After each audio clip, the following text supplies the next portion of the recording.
Di tengah tuntutan disiplin fiskal yang diamanatkan UU HKPD, pemerintah daerah menghadapi batas kritis belanja pegawai sebesar 30%.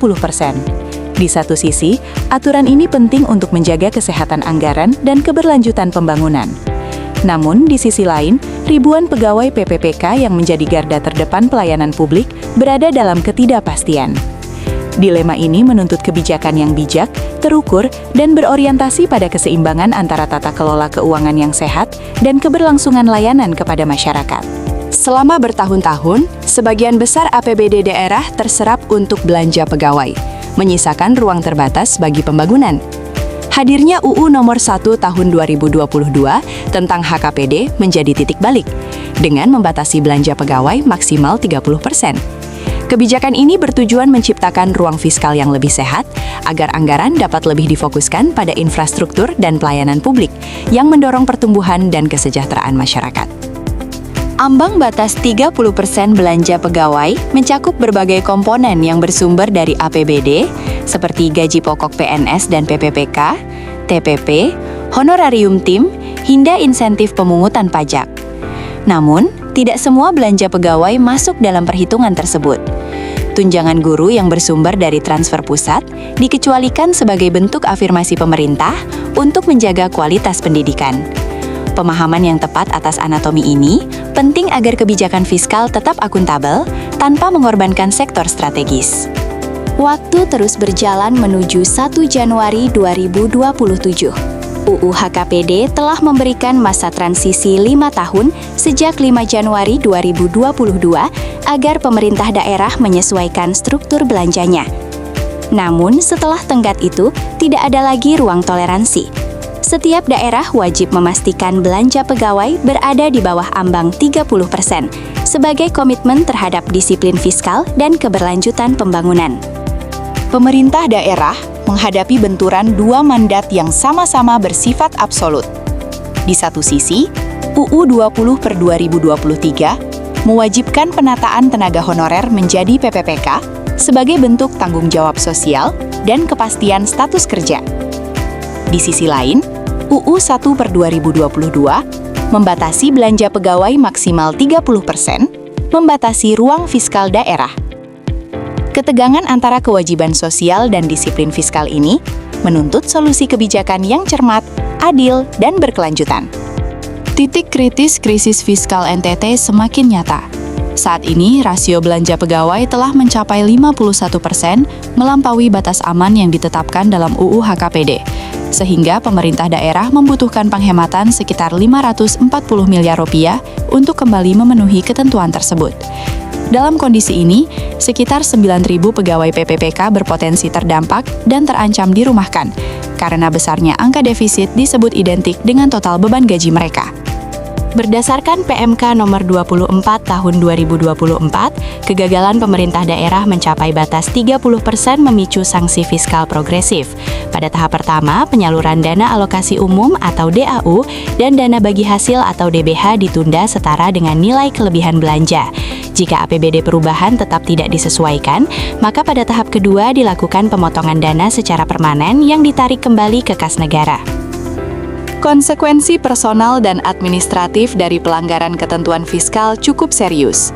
Hak keuangan pimpinan daerah, termasuk kepala daerah, wakil, dan DPRD, dapat dibekukan hingga 6 bulan.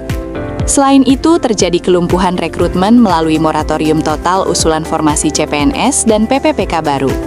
Resiko lainnya adalah penolakan Perda APBD oleh Mendagri atau Gubernur, yang memaksa daerah menggunakan pagu tahun sebelumnya, serta berpotensi merusak opini BPK. Mengaplikasikan hikmat Salomo dalam menghadapi krisis berarti mencari solusi yang adil dan tegas. Memecat ribuan PPPK beresiko menimbulkan luka sosial, sementara membiarkan anggaran jebol merupakan pengkhianatan terhadap pembangunan. Karena itu diperlukan langkah strategis yang mampu menjaga keadilan bagi pegawai, sekaligus menegakkan disiplin hukum melalui manuver kebijakan yang menyelamatkan keduanya. Strategi pertama adalah mentransformasikan PPPK menjadi paruh waktu, sesuai Kepmenpan RB 347/2024, sehingga pegawai tetap mempertahankan status ASN dan NIP dengan jam kerja yang disesuaikan, misalnya 4 jam per hari. Langkah ini menurunkan beban APBD secara signifikan karena gaji paruh waktu berkisar 2,07 juta hingga 5,61 juta, lebih rendah dibandingkan gaji penuh waktu yang dapat mencapai 7,3 juta.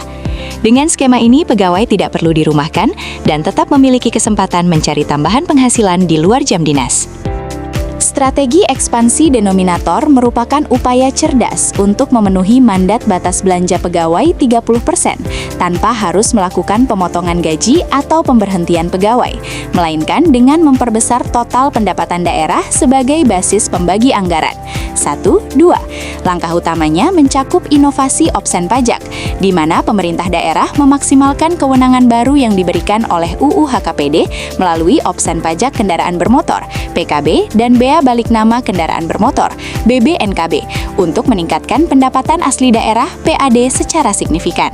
3, 4. Selain itu, daerah perlu melakukan optimalisasi aset-aset tidur dan revitalisasi BUMD, agar aset tersebut dapat berubah menjadi sumber dividen nyata bagi daerah, bukan justru menjadi beban penyertaan modal yang terus menyedot APBD. Strategi diet fiskal dilakukan dengan memangkas komponen diskresioner birokrasi terlebih dahulu guna melindungi nasib pegawai lini depan. Langkah utamanya mencakup rasionalisasi TPP pejabat struktural sebesar 10-20% yang terbukti cukup untuk mendanai ribuan tenaga kontrak, serta penghapusan honorarium ganda dengan mengintegrasikan honor kepanitiaan ke dalam tugas rutin ASN melalui audit beban kerja atau ABK yang jujur. Strategi manuver lobi afirmatif ditempuh melalui gerakan kolektif via APPSS atau aplikasi untuk mendesak pemerintah pusat memberikan pengecualian spesifik bagi daerah berkapasitas fiskal rendah atau wilayah kepulauan. Fokus utamanya adalah memastikan alokasi DAU bersifat earmark agar mencakup 100% beban gaji PPPK nasional sehingga tidak menggerus PAD, serta memanfaatkan data SIKD untuk membuktikan kondisi sesak nafas fiskal daerah secara nyata kepada pemerintah pusat. Matriks resolusi krisis memetakan 4 solusi strategis untuk mengatasi kendala anggaran. Penerapan skema PPPK paruh waktu yang sangat efisien, hemat 30-50%, dan menjaga status ASN berdasarkan UU 20/2023. 1, 2, 3. Ekspansi denominator untuk meningkatkan kapasitas APBD secara aman sesuai mandat UU 1/2022. 4, 5, 6. Diet fiskal melalui rasionalisasi TPP dengan kelayakan tinggi di bawah diskresi daerah meski mengurangi penghasilan tambahan. 7, 8, 9. Serta lobi earmark DAU untuk menjamin gaji pegawai dari pusat, meskipun membutuhkan dukungan lobi politik yang lebih kuat. Keberhasilan sejati implementasi UU HKPD tidak hanya diukur dari tercapainya rasio belanja pegawai 30% di atas kertas, melainkan dari efektivitas pengalihan dana birokrasi yang tidak efisien menuju pembangunan nyata yang menyentuh masyarakat. Dalam proses transformasi ini, pemerintah daerah harus tetap memperlakukan abdi negara dengan martabat, di mana ketahanan fiskal daerah berfungsi sebagai fondasi kedaulatan ekonomi, sedangkan keadilan bagi pegawai merupakan ruh utama dari seluruh upaya pembangunan tersebut.